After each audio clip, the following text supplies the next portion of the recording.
Hi, this is Dwyer, gamblersadvisory.com. I've just watched the very controversial Timothy Bradley versus Nate Campbell fight. The fight was ruled in Bradley's favor. Television replays showed that the fight should have been declared a no contest because of a headbutt. The referee in the ring admitted that there was a headbutt, but claimed that he thought a punch right after the headbutt was the one that opened up the cut over Nate Campbell's eye. Be that as it may, and given that both of the fighters are very politically connected, Timothy Bradley has Gary Shaw as his representative, Nate Campbell is Don King as his representative, and given that the fight was entertaining prior to the ending, I believe two things may happen. The first is that the state of California may declare this a no contest, especially since the referee has acknowledged and the replays show there was a headbutt. The second is that the sanctioning body, I believe it's the World Boxing Organization, may order these two to have an immediate rematch.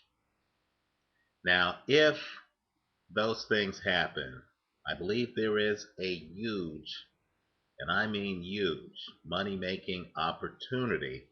Bradley entered the ring as a 3-1 favorite in the fight. I know the telecast incorrectly said he was a 2-1 favorite.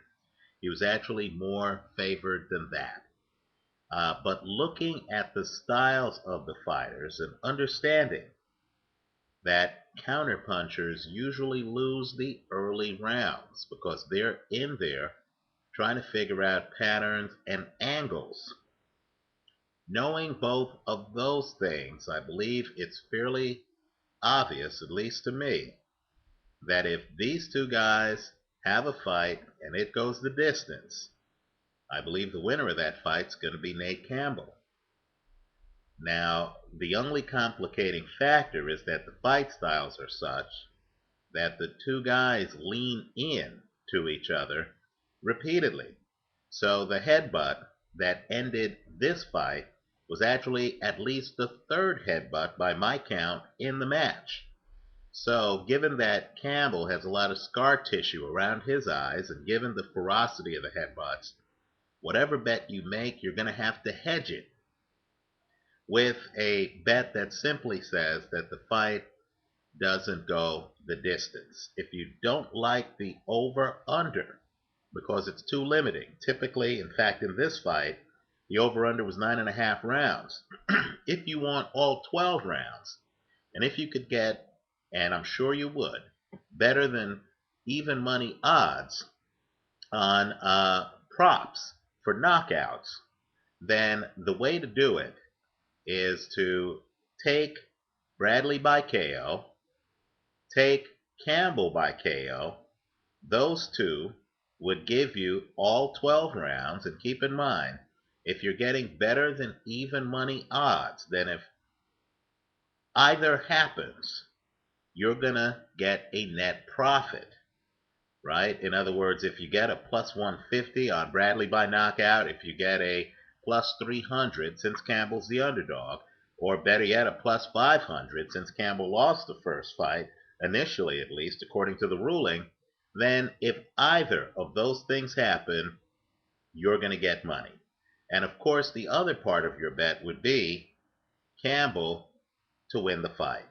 Because while Bradley has the superior hand speed, while Bradley has the superior foot speed, while Bradley can throw punches in bunches, he cannot stay in close with Nate Campbell, who is a skilled counterpuncher. In fact, in this fight, it was a little bit surprising to see the extent to which Bradley ran around the ring. Understand, Bradley against Kendall Holt stayed relatively close to Kendall Holt. Bradley against Junior Witter was often the pursuer in that fight because Witter hates to fight inside. Here against Nate Campbell, who was coming toward him, Bradley, sensing that Campbell is the heavier hitter, and Campbell is the better counterpuncher. The best Bradley could do, in fact, his entire strategy to me seemed to be to stay outside, to try to, create angles for himself, to leap in, and then to get out. Now, unless you have serious power like Manny Pacquiao, that style doesn't work. Eventually, it looks like you're being walked down. In fact, quite frankly, I thought Nate Campbell was starting to assert himself in the fight when the headbutt took place. I believe that the first couple of rounds were likely to be Bradley's best rounds of the fight, because those were the rounds when he would have the hand speed advantage and could show some flash before Campbell started to neutralize his right hand and work him over inside. So I feel even more strongly after seeing the 3 rounds of action that I saw, and it's really 2.5 rounds, and then we get the headbutt. Um, I feel pretty strongly that Campbell actually has the upper hand when the action ensues. There is a risk of another stoppage due to an injury, a headbutt, or what have you, but I thought the pattern was such that Campbell was able to block most of the shots. Bradley, who seems to stand upright, he doesn't lean and favor any particular side or any particular punch, didn't seem to have the power to me to seriously hurt Campbell. In fact, I thought it was very interesting when Campbell got headbutted and he's on the ropes.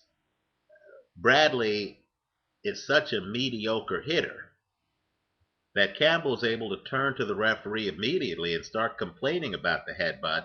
Then when Bradley comes in with a huge volume of punches, and I know it looked nice on TV, if you notice, Campbell actually picked off most of the shots. He knew exactly where the shots were coming from. I also thought, too, Bradley tried to do some body work. The problem is Bradley wasn't able to stay in and actually get leverage to really work the body. It didn't look to me at all, and I know announcer Gus Johnson disagrees with this analysis, but it didn't look to me at all like Nate Campbell was being slowed down in the slightest. In fact, that's the Nate Campbell pattern. He always goes about his business in a lazy manner and then starts to surprise later in the fight. Let me also point out, too, that Bradley had a good quote where he said Nate Campbell was looking older and older. That's just silly. Nate Campbell went 12 rounds with Juan Diaz. Nate Campbell went 12 rounds with Ali Faneca. Those are 2 of Campbell's most recent fights. Campbell has the stamina to go the distance, especially when the guy he's fighting doesn't have a punch.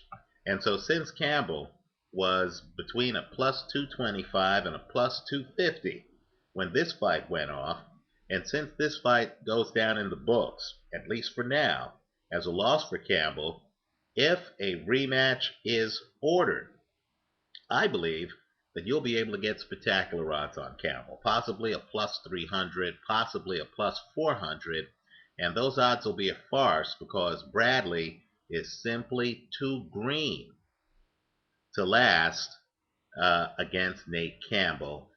I think Campbell, if a fight between these two went the distance, I think Campbell would get the decision. Bradley's only hope would be to have something like a headbutt that the referee misses or something like that to end the fight early. Look at Bradley's knockout percentage. Back out this fight because, again, questionable stoppage.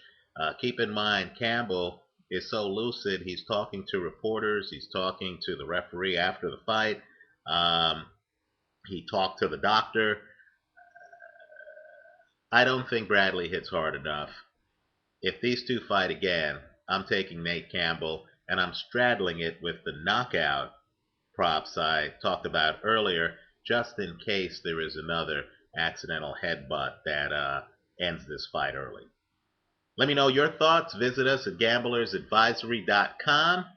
And remember, protect yourself at all times. Leave your comments on the fight here as well. Good luck.